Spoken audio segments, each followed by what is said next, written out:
ঈমান আনার কারণে হযরত বেলাল রাদিয়াল্লাহু তাআলা কত নির্যাতন নিপীড়ন হতে হয়েছে, ঠিক কিনা বলেন? হযরত বেলাল রাদিয়াল্লাহু তাআলা যখন ইসলাম গ্রহণ করলেন, ইসলাম গ্রহণ করার কারণে তার মুরিদ ছিলেন উমাইয়া ইবনে কাল, মহিলা একজন মানুষ উমাইয়া ইবনে কাল। তার মুরিদ যখন শুনতে পেরেছে বেলাল নাকি আল্লাহর পয়গম্বরের কাছে যায় আর আসে, যাওয়া আসা করে, কি কারণ বুঝতে পারলাম না, কি কারণ?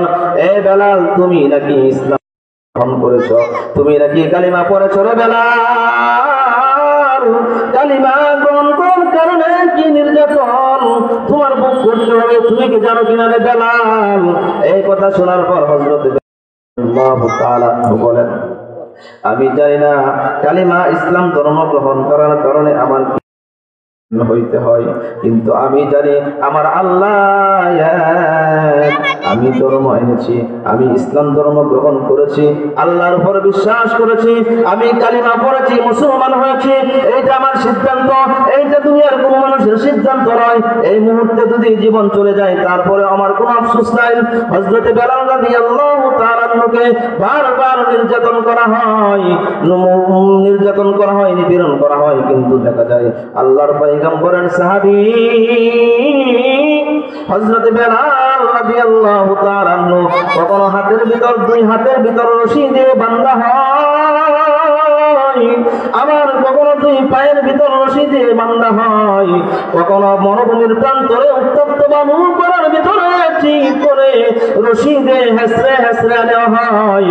তারপরে পরে বারবার বলে, তুমি ঈমান ছেড়ে দাও, ঈমান ছেড়ে দাও, ঈমান ছেড়ে দাও, ঈমান ছেড়ে দাও।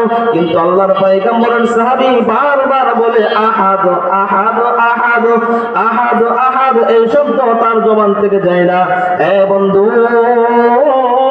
এত কষ্ট দেওয়ার পর এক সেকেন্ডের জন্য কিন্তু ঈমান ছাড়া নেই, ঠিক কিনা বলেন? এই ছিল হযরত সাহাবায়ে কেরাম, আল্লাহর পয়গম্বরের সাহাবী। এ বন্ধু, এই কষ্ট দেখে হযরত আবু বকর সিদ্দিক রাদিয়াল্লাহু তাআলা সহ্য করতে পারেন না। আবু বকর সিদ্দিক বলেন, হে বেলাল, তুমি আহাদ শব্দটা কাফের মুশরিকদের সামনে আস্তে আস্তে করে বলবা, তাহলে তোমার মারের সংখ্যা কমে যাবে। হযরত বেলাল বলেন, আমাকে যখন টর্চারিং করা হয়, আমাকে যখন আঘাত করা হয়, কখনো আবু জাহেল মারে, কখনো মক্কার যুবকরা মারে, কখনো উমাইয়া ইবনে কাব আমাকে নির্যাতন করে, টর্চারিং করে। এ বন্ধু, আমি যখন আহাদ আহাদ শব্দটা বলতে থাকি, আমাকে কে নির্যাতন করে আমি বুঝতে পারি না, আমার শরীরের ভিতর আঘাত লাগে না। এ বন্ধু, আল্লাহ রাব্বুল আলামিনের সাথে যাদের প্রেম হয়ে যায়, ভালোবাসা হয়ে যায়, তাদের দুনিয়ার কোনো প্রয়োজন নাই, ঠিক কিনা বলেন? তাদের দুনিয়ার কোনো প্রয়োজন নাই। এইভাবে অনেক ঘটনা রয়েছে বন্ধু। হযরত আব্দুল্লাহ ইবনে হুযাইফা রাদিয়াল্লাহু তাআলা ইসলামের জন্য কত কষ্ট করেছে, তাকে অফার দেওয়া হয়েছে, এ আব্দুল্লাহ, তুমি আমার খ্রিস্টান ধর্মের ভিতর চলে আসো। রোম সম্রাট বলে, তুমি আমার খ্রিস্টান ধর্মের ভিতর চলে আসো, মুসলমান ধর্ম দেখো, অর্ধেকটা রাজত্ব মালিক তোমাকে আমি বানিয়ে দিব, আমার সুন্দরী কন্যাকে তোমার কাছে বিবাহ দিয়ে দিব। আমি যখন দুনিয়ার জমিন থেকে চলে যাব রে বন্ধু, এই সমস্ত রাজ প্রাসাদের মালিক আমি তোমাকে বানাইয়া দিব। আব্দুল্লাহ ইবনে হুযাইফা রাদিয়াল্লাহু তাআলা বলেন, না না না, মুসলমান এমন একটি জাতি, মুসলমান এমন একটি জাতি, কখনোই টাকার কাছে মুসলমান বিক্রি হয় না, টাকার কাছে মুসলমান বিক্রি হয় না। রুমের কুকুর, তুই স্পষ্ট শুনে রাখলে কুকুর, মুসলমান টাকার কাছে বিক্রি হয় না। এ বন্ধু, যখন এই কথা বললেন, সেনাবাহিনীদেরকে বলা হলো, রে বন্ধু, এই আব্দুল্লাহ ইবনে হুযাইফা রাদিয়াল্লাহু তাআলা কে কারাবন্দী করো, জেলখানার ভিতরে ঢুকাইয়া দাও। আর সাথের সঙ্গী সাথীদেরকে একটা একটা করে জ্বলন্ত আগুনের উপর এই তেলের কড়াইয়ের ভিতর জ্বলন্ত মানুষটাকে তেলের ভিতর ঢেলে দাও। ঢেলে দেওয়ার পর গোশত শরীর থেকে খুলে যায়, মাংস শরীর থেকে খুলে যায়। আর আব্দুল্লাহ ইবনে হুযায়ফা রাদিয়াল্লাহু তাআলা আনহুকে জেলখানার ভিতর রাখা হয়। একদিন নয়, 2 দিন নয়, 3 দিন নয়, দীর্ঘদিন হয়ে যায়। খাবারের কোনো সময় নাই, খাবার দেওয়া হয় না, পানি দেওয়া হয় না। কোনো ঘটনাক্রমে আমার বন্ধুগণ পানি হিসাবে মদ 1 বোতল দিয়েছে, খাবার হিসাবে শোয়ারের বস্তু দিয়েছে, কিন্তু পানিও খাই নাই, মদও খাই নাই, শোয়ারের বস্তু খাই নাই। কয়েদি যখন খাবার নিয়ে যায় বলতেছে এই খাবার আমরা খাই না, মুসলমানরাই নাপাক খাবার কখনোই খাইতে পারে না। শরীরে যদি 1 বিন্দু থেকে বিন্দু পরিমাণ নিঃশ্বাস থাকে, তারপরে এই মুসলমান 1 দিন নয়, 2 দিন নয়, দীর্ঘদিন যদি অনাহারে থাকে, তারপরে এই খাবার আমরা খাইতে পারি না। এই ছিল হযরত আব্দুল্লাহ ইবনে হুযায়ফার ঈমান রে বন্ধু। আর বর্তমান সময়ে আমাদের ঈমান 5 টাকার একটি চার কাছে আমরা 1 বার নয়, 2 বার নয়, দৈনন্দিন 5-7 বার 10 বার আমরা বিক্রি হয়ে যাই। ঠিক কিনা বলে? ঠিক কিনা? ঈমান কার ঈমানের মতো ঈমান আনতে হবে? কথা বলেন, কার ঈমানের মতো? আব্দুল্লাহ ইবনে হুযায়ফার মতো ঈমান ধারণ করতে হবে। হযরত ইব্রাহিম আলাইহিস সালাতু ওয়াস সালামের ঈমানের মতো ঈমান পুক্তা করতে হবে। ঠিক কি না? বর্তমানে সামনে নির্বাচন আসছে না, দেখবেন যে বুট কয়টা বিক্রি করবো 5 জায়গায়, আছে না এরকম? এই সাইজের মুসলমান আছে না? যারা মুসলমান তারা 5 টাকার চার কাছে তাদের ঈমান বিক্রি করতে পারে না। ঠিক কিনা বলেন? ঈমানের অনেক দাম, ঈমানের অনেক দাম। এটা বলে বুঝিয়ে শেষ করা যাবে না। ঈমান যে কি দৌলতে, ঈমান যে কত দামি একটি জিনিস। এই জন্য রে বন্ধুগণ, আল্লাহ রাব্বুল আলামিন পবিত্র কুরআনুল কারীমের ভিতর বলেন, যতক্ষণ আমি দুনিয়াতে থাকবো আল্লাহর জন্যই থাকবো, যতক্ষণ আমি আল্লাহ রাব্বুল আলামিনের হুকুমের ভিতরে থাকবো।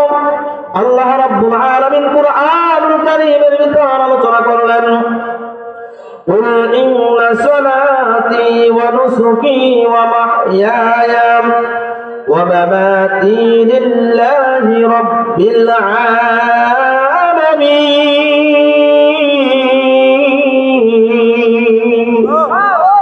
আল্লাহ রাব্বুল আলামিন বলেন, কুল হে হাবিব, হে রাসূল, আপনি জানিয়ে দেন আমার নামাজ, আমার কুরবানি, আমার বেঁচে থাকা, আমার মরে যাওয়া সব কিছু হতে হবে তার জন্য। আওয়াজ দিয়ে বলেন, একমাত্র লিল্লাহি রাব্বিল আলামিন। আল্লাহর জন্য যদি আমার নামাজ হয়ে যায়, আল্লাহর জন্য যদি আমার কুরবানি হয়ে যায়, আল্লাহর জন্য যদি আমার বেঁচে থাকা হয়, আল্লাহর জন্য যদি আমার জীবনটা হয়, আল্লাহর জন্য যদি সকাল হয়, আল্লাহর জন্য যদি সন্ধ্যা হয় রে বন্ধু, তাহলে অবশ্যই আল্লাহ রাব্বুল আলামিন সেই বান্দার প্রতি রাজি হয়ে যাবে, সেই বান্দার প্রতি খুশি হয়ে যাবে। সেই বান্দাকে আল্লাহ রাব্বুল আলামিন বলেন, যারা পরিপূর্ণভাবে ঈমান আনবে, ইল্লাল্লাযীনা আমানু ওয়া আমিলুস সালিহাত। ইয়া বন্ধু, যারা ঈমান আনবে, আমল করবে, আল্লাহ রাব্বুল আলামিন বলেন তাদেরকে জান্নাতুল ফিরদাউসের মালিক আমি দুনিয়া থাকতে বানিয়ে দিব। সুবহানাল্লাহ। এই জন্য আমার বন্ধুগণ, আলোচনা সংক্ষেপে আমার বন্ধু, আল্লাহ রাব্বুল আলামিন অনর্থক কিন্তু আমাদেরকে বানাই নাই, অনর্থক বানাই নাই। বানানোর পিছনে একটা উদ্দেশ্য রয়েছে আমার বন্ধু। আল্লাহ রাব্বুল আলামিন বলেন, আফা হাসিবতুম আন্নামা খালাকনাকুম আবাসা ওয়া আন্নাকুম ইলাইনা লা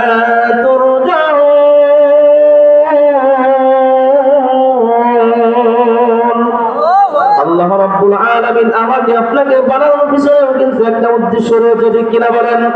আল্লাহ রাব্বুল আলামিন অন্য আয়াতের ভিতর বলেন, ওয়ামা খালাকতুল জিন্না ওয়াল ইনসা ওয়ামা খালাকতুল জিন্না ওয়াল ইনসা ইল্লা লিয়াবুদুন।